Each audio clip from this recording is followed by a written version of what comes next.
Hey guys, today we're going to take a look at the Homefront Beta on Xbox One. When you first start playing, you'll notice the game has severe problems with its netcode. It's very laggy, very janky. You actually have to adjust the sensitivity up to like 70 before you could actually, shoot things. But overall, I gotta say, once you get used to it, it's actually not that bad.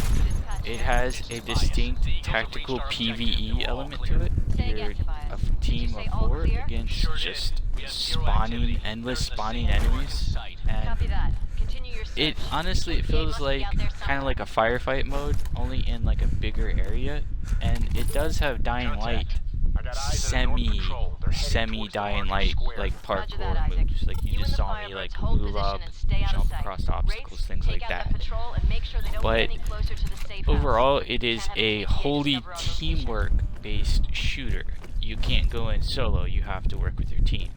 And you get these explosives. You get what are called GTKs, guerrilla toolkits. You know, the whole story is North Korea took over the world, and you're a revolution. You're fighting, you're fighting the power, and you're a guerrilla team.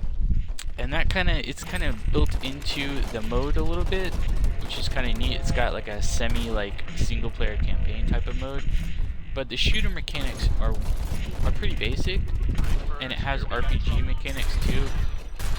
Whenever you beat levels, you get EXP and cash. Yeah, the shooter elements aren't so bad. It's just the netcode's very, very clunky. But it's not that unsatisfying when you're working with a team. Oh, here's another thing. Okay, so when you're playing this game, the game does not tell you that you have to loot enemies to get ammo. So when the first time I started playing this, I ran out of ammo, and I was like, what the hell do I do? And I just died. So when you shoot the enemies, you kill the enemies, you always have to hold X to get their ammo.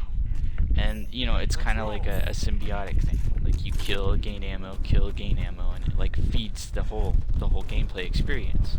Okay, Race. Then we'll have these vehicles that come out. And they have, like, I think 2 different classes of vehicles in the beta. But they're both pretty deadly. They're like little gunship vehicles. Oh, and you get Molotovs and bombs and stuff, which is really satisfying. But you'll see a vehicle come out. And these vehicles are disabled by throwing EMPs, but you have to hit them in a certain way. That one didn't hit it. Or you could just shoot it. Like, what you're supposed to do is throw an EMP, disable it, and shoot the shit out of it, and it'll blow up. You can also, yeah, we got a lot of gunfire here.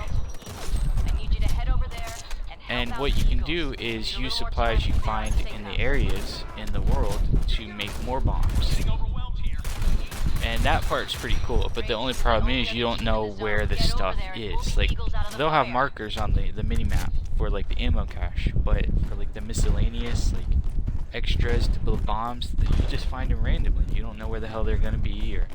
So in that aspect, it's kind of like Dead Island, only if Dead Island did not have an indicator to tell you, like if it didn't flash, to tell you could pick this up and use it.